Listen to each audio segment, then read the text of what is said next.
Bonjour à tous, c'est Baldam pour vous présenter à nouveau un sapin en sucette.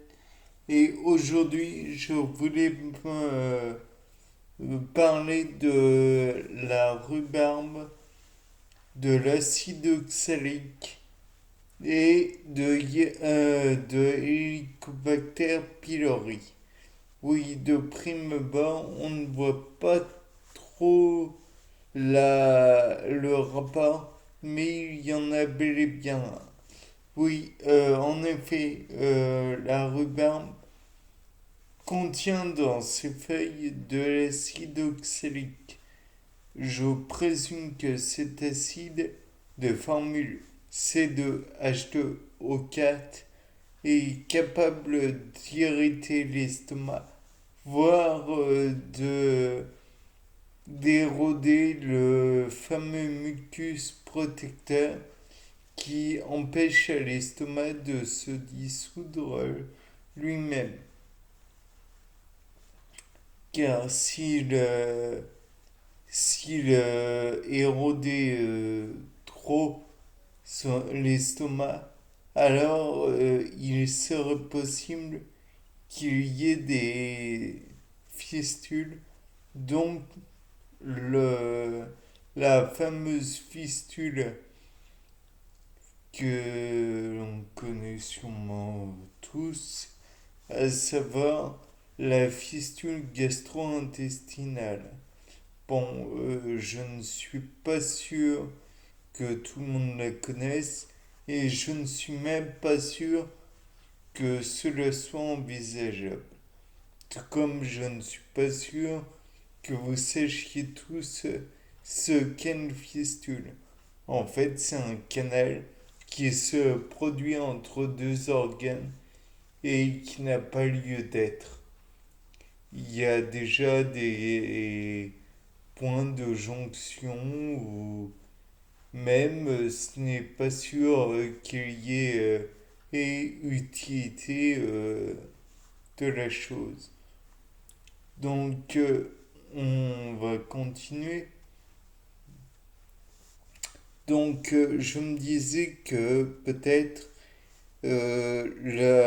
l'acide oxalique que j'ai précédemment nommé, pouvait engendrer avec Helicobacter pylori des fistules gastro-intestinales et cela parce que déjà Helicobacter pylori est responsable d'ulcères et l'acide oxalique euh, est responsable elle aussi d'intoxication et probablement plus parce que à mon avis c'est pas entièrement dit mais bon et comme ça peut agir sur le mucus qui recouvre les parois de l'estomac, alors il est envisageable que cela permette à la bactérie de continuer à agir et à être de plus en plus néfaste sur l'estomac puisque la personne ne pourra pas agir d'elle-même dessus. De plus, on peut envisager le fait que d'autres bactéries et d'autres aliments agissent négativement. Donc, dans le cas présent, on peut envisager que le café puisse encore augmenter car le café est acide. Donc, et attention, quand je dis acide, c'est pas forcément acide au Bronsted. Donc, qui donne un acide, selon la théorie de Bronsted, c'est des protons H+. Et un acide de Lewis, au contraire, capte des doublés d'électrons. Donc attention, dans tous les cas de figure, ça peut être très douloureux. Enfin,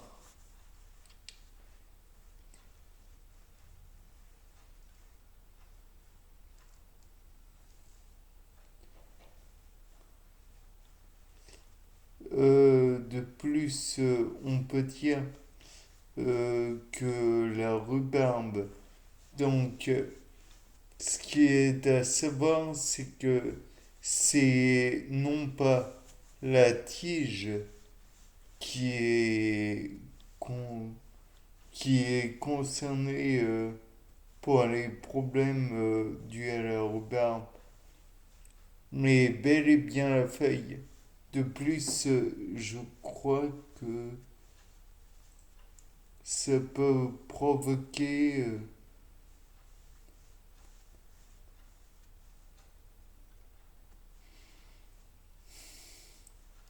parce que ça peut provoquer des insuffisances rénales chez l'homme. Et donc, je vous rappelle que si les reins continuent à s'encrasser avec des déchets qui sont présents dans le corps, au fil du temps, ça peut engendrer des calculs rénaux, ce qui est un problème non négligeable. Parce que au mieux, vous arrivez à les éjecter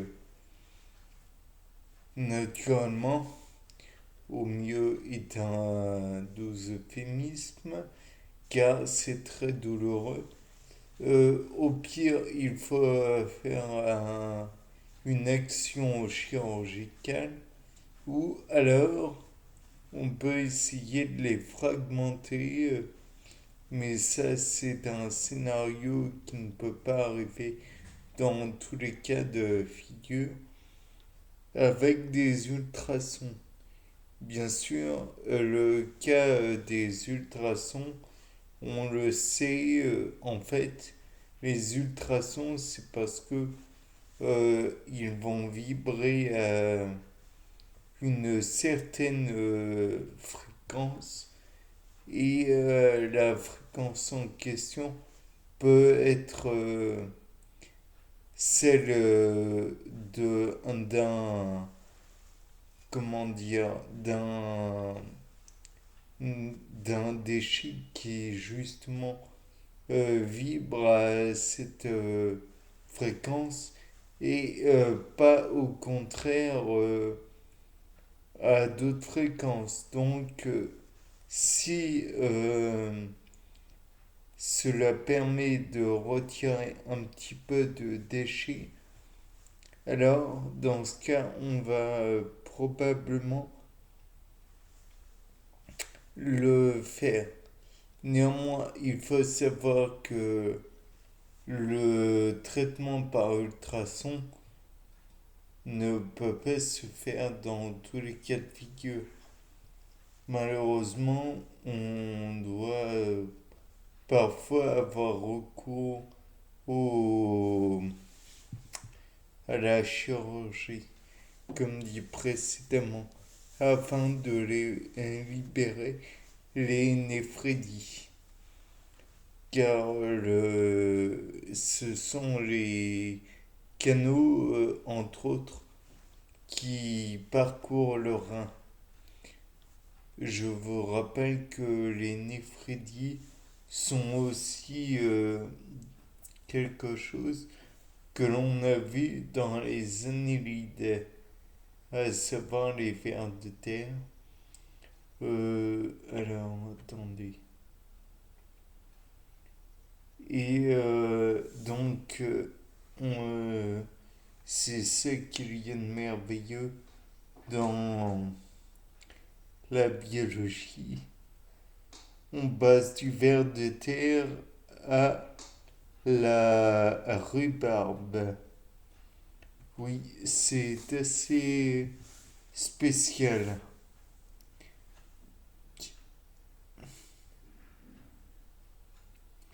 Et donc, il est envisageable aussi de penser que la néphrénie aussi pourrait être impactée, enfin, le canal néphrétique pourrait être impacté négativement, j'entends, par,